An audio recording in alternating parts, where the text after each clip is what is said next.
अस्सलामुअलैकुम वरहमतुल्लाहि वबरकातुहू। अल्लाह से दुआ करते हैं कि आप लोग खैरियत से होंगे। आप हम सिया से इतना शदीद नफ़रत क्यों करते हैं? डॉक्टर ज़ाकिर का सिया को बेहतरीन जवाब। और ये जो वीडियो है, ये एक हिंदू भाई ने डॉक्टर ज़ाकिर नाइक से जो है ये सवाल किया, और उन्होंने अपने बारे में बताया कि मैं हिंदू हूँ, लेकिन मैंने मुस्लिम लड़की से शादी की है। और ये जो सिया का जो मामला है कि आप सिया से इतना नफ़रत क्यों करते हैं, उससे रिलेटेड ये वीडियो बना है। आप इस वीडियो को ज़रूर देखें और देख के आपको समझ में आएगा कि ये जो है मामला क्या है। और सिया, सुन्नी और जो भी फ़िरके हैं, वो अल्लाह ही बेहतर जानता है कि सही फ़िरका जो है कौन सा है और कौन सा जन्नत में जाएगा। और उसके लिए इंसान को कुरान और हदीस पढ़ना बहुत ज़रूरी है, क्योंकि अल्लाह ताला ने कुरान शरीफ में जो आप सल्लल्लाहु अलैहि वसल्लम पर नाजिल किया था, उस पर सारी चीज़ें बताई। और आप सल्लल्लाहु अलैहि वसल्लम ने वो पढ़कर जो हम सब उम्मती को बताया है। तो जो आप सल्लल्लाहु अलैहि वसल्लम के जो बताए हुए रास्ते पर चलेगा, अल्लाह और अल्लाह के रसूल के बताए हुए रास्ते पर चलेगा, वही जो है सही फ़िरका है। और अल्लाह हम सब को हिदायत दे कि हम सही रास्ते पर चलें। आमीन सुम्मा आमीन। Hi, my name is Deepak Mishra, and I would like to say you namaste. My question is I am an Hindu, and I have married a Muslim girl in India, and inshallah she will be here in Saudi Arabia in coming next month. You know what? When I told her that I will be going to visit Dr. Zakir Naik's speech, so she told, please don't go to him. He says bad about Shias, and she's a Shia actually. So she told no, don't go to him, and her mother-in-law also told no, please you don't go. If you go to him, he will tell you bad about Shia, and you will leave me. So that is the first doubt which I am having in my mind. And the second thing is, I have a generic question in the sense that if we say that everything is God and everything belongs to God in Hindu and Muslim religion, so why God wants everybody of us to worship Him? Why is He created us in any forms of religion? When you talk about the creation, why is He created us? Why He wants us to worship? Why He wants us to take so much of pains to worship Him? And why He doesn't ask animal or anybody else to worship Him? Why only human beings? Thanks. Brother asked two questions. Before he asked the question, he told me namaste. Brother, do you know the meaning of namaste?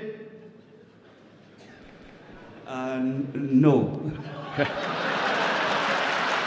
People say hi. What is the meaning of hi?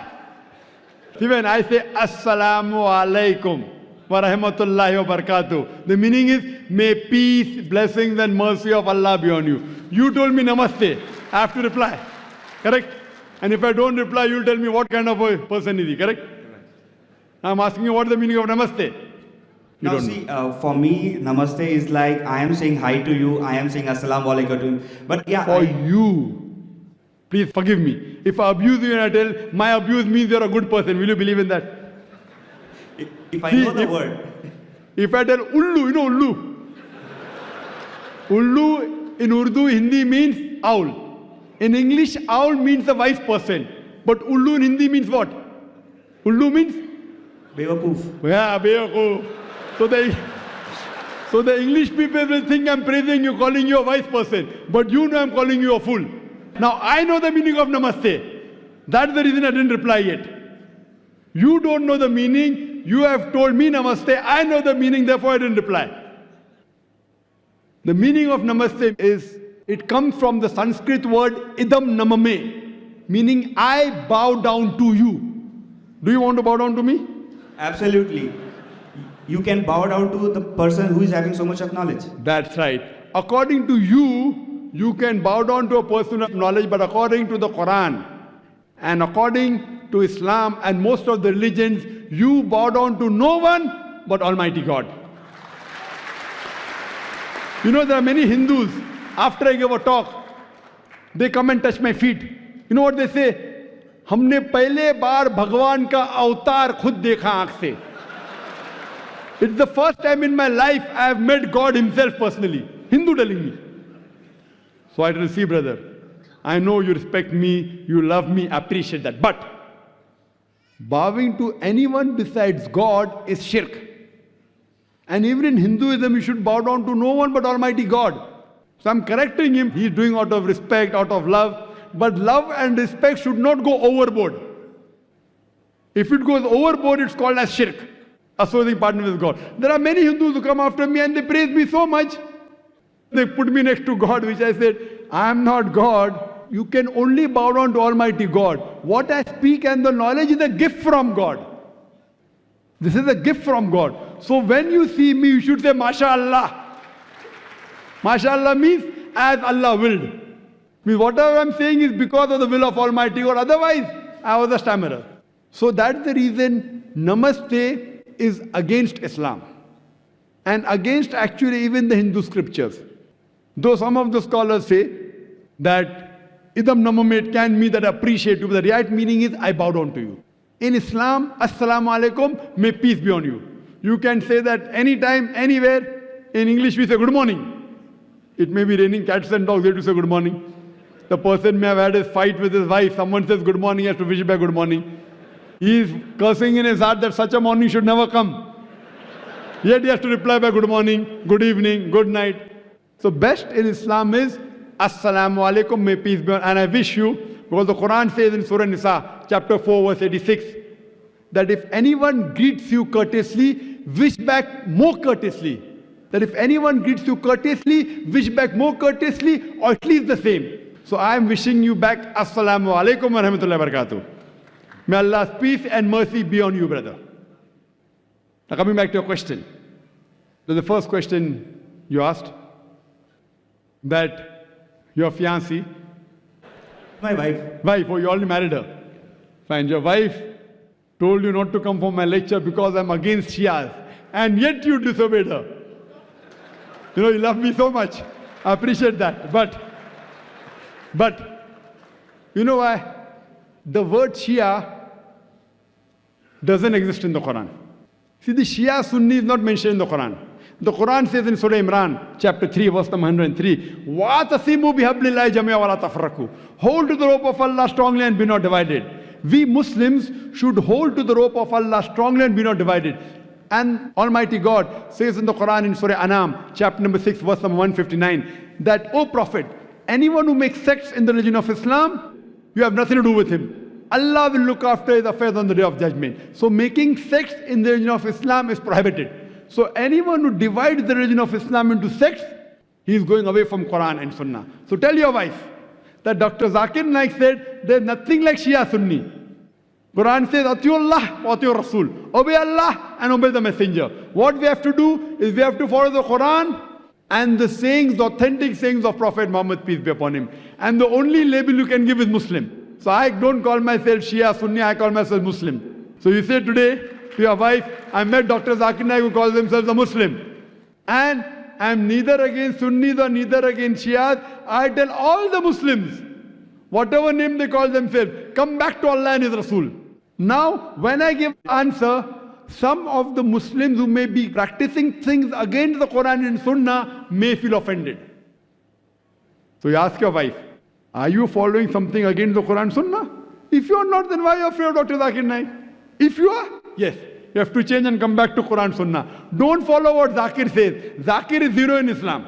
Atiullah, Atiur Rasul. Obey Allah and obey the Messenger.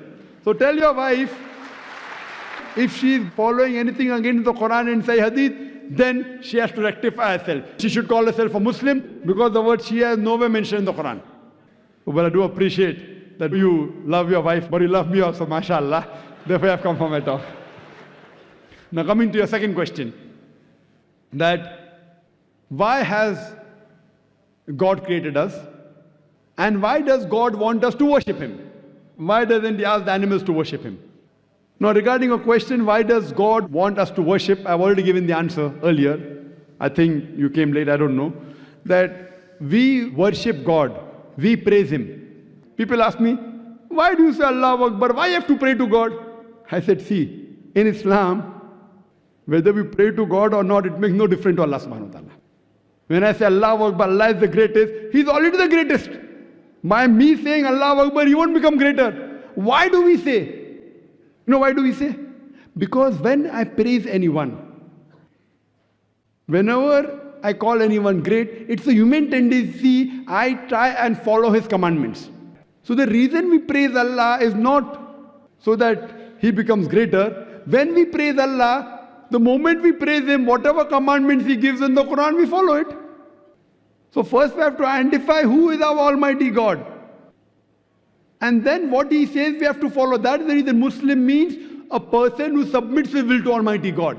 Quran mentions in Surah Dariyat, chapter 51, verse 56, that we have created the jinn and the men not but to worship me. Almighty God has created us to worship Him.